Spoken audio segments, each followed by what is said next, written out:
Tiny, we came to Google and AdWords.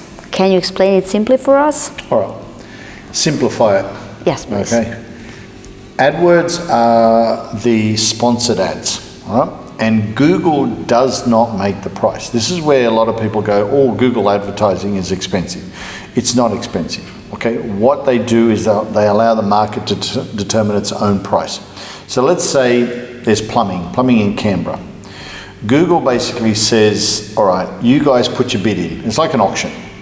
And one plumber puts in $18 per click.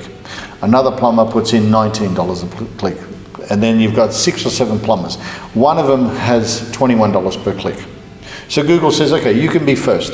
And let's say that plumber's budget, and let's call it all simple figures, is $2,100 for the day. So that means that when 100 people click on his name, his business, okay, that uses up the $2,100, and then it might be 6 o'clock in the afternoon, or it might be 8 o'clock at night, and he's finished. And then the next person goes up, and then the person who's not even in there, who might have put down a $6 bid, comes in. But at 8 o'clock at night, it might not be, worthwhile advertising. So Google allows the person or the company to make their own prices. It's determined by the companies, not by Google. So you can never say Google are expensive. If you are that person who has worm farming and he puts down 2 cents per click, guess what? He's the only one bidding, so it's 2 cents per click. I did a marketing campaign here in Serbia for antiques, and I put down 1 cent per click, and Google took it and said, yeah, that's fine, 1 cent per click. I was the only one, and so they went fine. So a way around that is to have a good marketing company where they might find other words that are not as expensive, okay? And they might be, let's go to plumbing. They might be plumbers who do backyard renovations, okay? Very few people would actually Google that.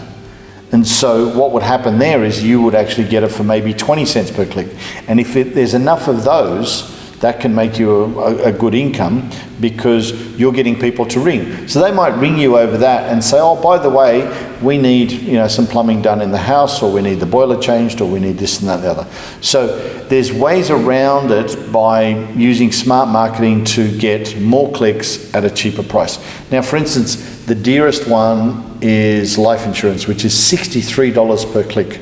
So when you look at life insurance and 3-4 companies come up, Amy or NRMA, or every time you click on that, Google gets paid $63 per click, okay?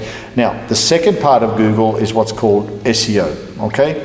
So that's basically organic. That means that Google has looked at your website, likes your website, thousands of people have gone to your website, it's made well, it's quality, it's basically the racetrack, okay?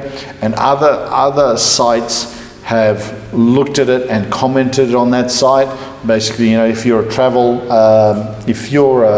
destination like Border Labyrinth, and lots of travel agencies and lots of people who have been here commented on it and linked it back to us, then you keep ranking, okay? So in a sense, SEO pays off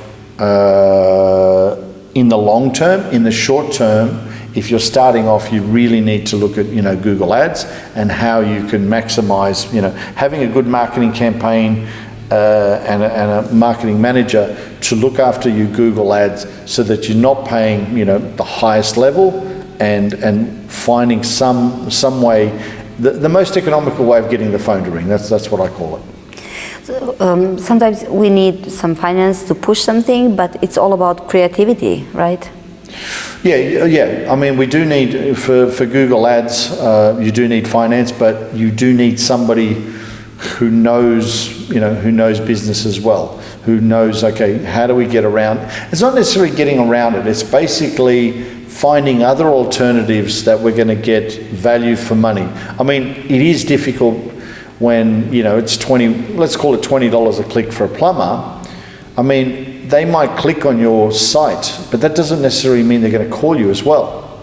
So you might have 5 people that click on that site, which costs you $100, and with those 5 people, 1 calls, and if your closing rate is then every 3rd customer you get, well, that works out at $300 per go.